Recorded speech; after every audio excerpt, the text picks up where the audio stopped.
Joining me right now, Hawaii Representative and 2020 Democratic presidential candidate, Tulsi Gabbard. I'm very glad to speak with you, Congresswoman. I know that you're in Puerto Rico right now, and just hours ago on your Twitter, you called on your 2020 Democratic opponents to also come, like you are right now, to that U.S. territory to support the protesters that are calling for the governor there to resign. Tell me what's behind these protests and what you're seeing there firsthand. Yeah, thanks so much for having me on, Alex.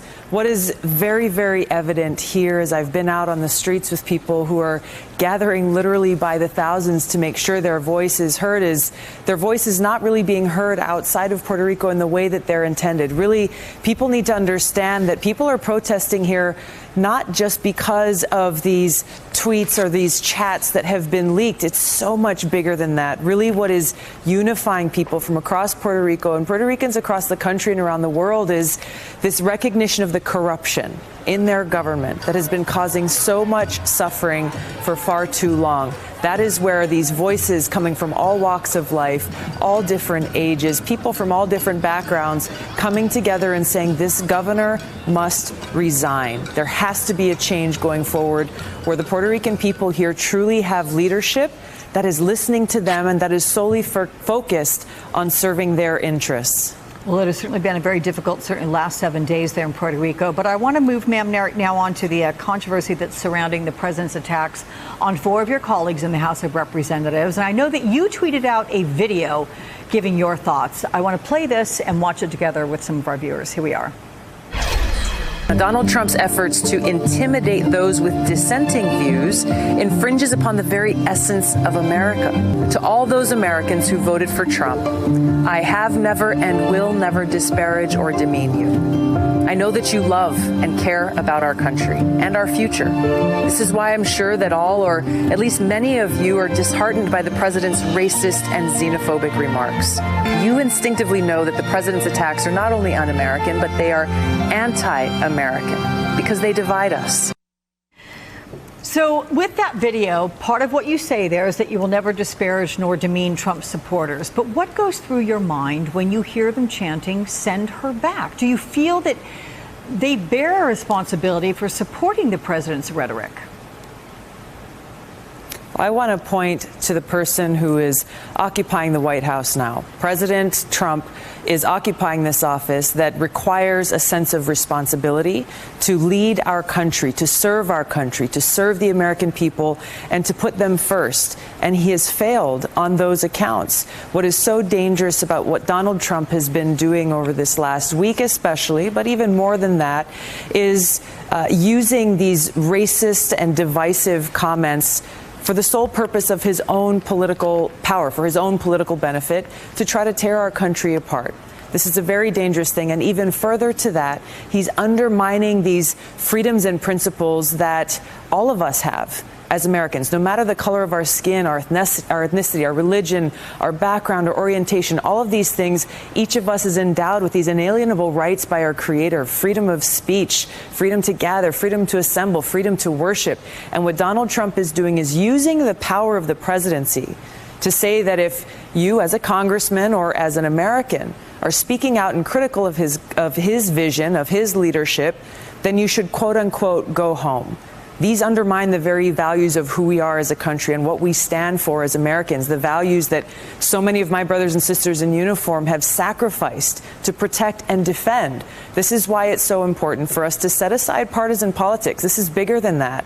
And to recognize that we have to stand and protect these freedoms. We have to stand and protect those who may be saying things we disagree with. But this is who we are as Americans. We will stand and protect our freedom of speech. And that's why I'm running for president, to defeat Donald Trump, because he is undermining these very values that make us who we are. The behavior, the rhetoric from this president, though, Congresswoman, when he says it is not political, do you take him at his word? I mean, why does he behave this way publicly?